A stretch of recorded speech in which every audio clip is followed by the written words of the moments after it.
François Fillon, on sent chez les Français une très profonde exigence de probité. Quels engagements prendrez-vous, pour vos proches, pour vos ministres, pour que la République de François Fillon, si vous êtes élu président de la République, soit irréprochable? Pour moi, c'est une question fondamentale. Je pense qu'on ne peut pas diriger la France si on n'est pas irréprochable. J'ai d'ailleurs eu l'occasion de le dire, ça avait créé quelques émois parmi certains dans la classe politique. C'est pourtant une évidence. C'est une évidence.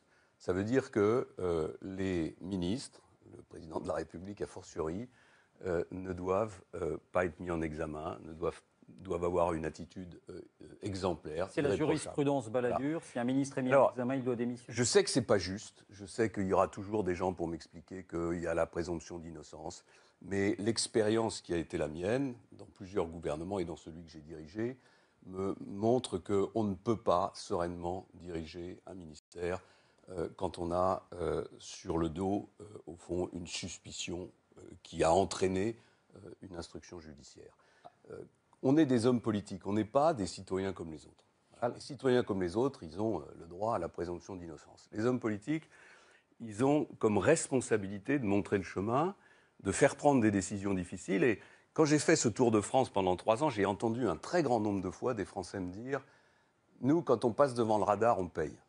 Vous, là-haut, on a l'impression que vous ne payez jamais. » Et bien ça, il faut que ça change. Alain Juppé, même conception pour vous. Un ministre mis en examen dans votre gouvernement devra démissionner? La réponse est évidemment positive, mais quand on pose cette question, je comprends bien ce qu'on a en tête. C'est que j'ai été condamné. Non, parce que c'était pas une question qui était posée. J'ai été condamné, mais je veux aborder cette question de façon très claire. Non, c'était plutôt la règle du futur. On m'a déjà posé la question. Voilà. J'ai assumé, j'ai payé, j'ai demandé aux Français ce qu'ils en pensaient. Ils m'ont renouvelé leur confiance à plusieurs reprises. Voilà, je voulais être précis sur ce point parce que j'entends dire que quand on est mis à l'examen, on ne peut pas exercer des fonctions publiques. Pour l'avenir, j'appliquerai évidemment exactement la même règle. Et ce qui me paraît très important, parce qu'on parle toujours de renforcer la transparence, de renforcer la législation, c'est de faire appliquer les règles qui existent, les lois qui existent. Il y a déjà toute une série de règles qui sont beaucoup plus sévères pour que n'importe quelle autre catégorie professionnelle dans notre pays. C'est normal d'ailleurs, parce que nous devons être exemplaires. Et donc là-dessus, je veillerai à une stricte application des textes. Et évidemment, si un ministre est mis à l'examen, j'appliquerai la même jurisprudence.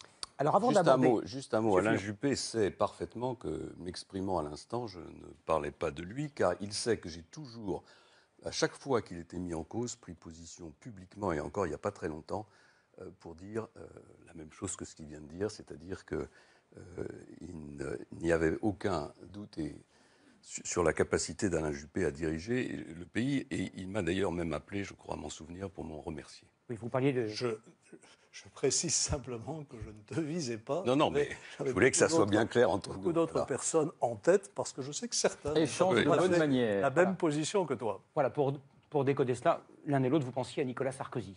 Ah voilà, vous décodez toujours, vous lisez dans nos pensées, c'est absolument extraordinaire. Non, je pensais beaucoup plus à certains médias. Oui. Bien. Avant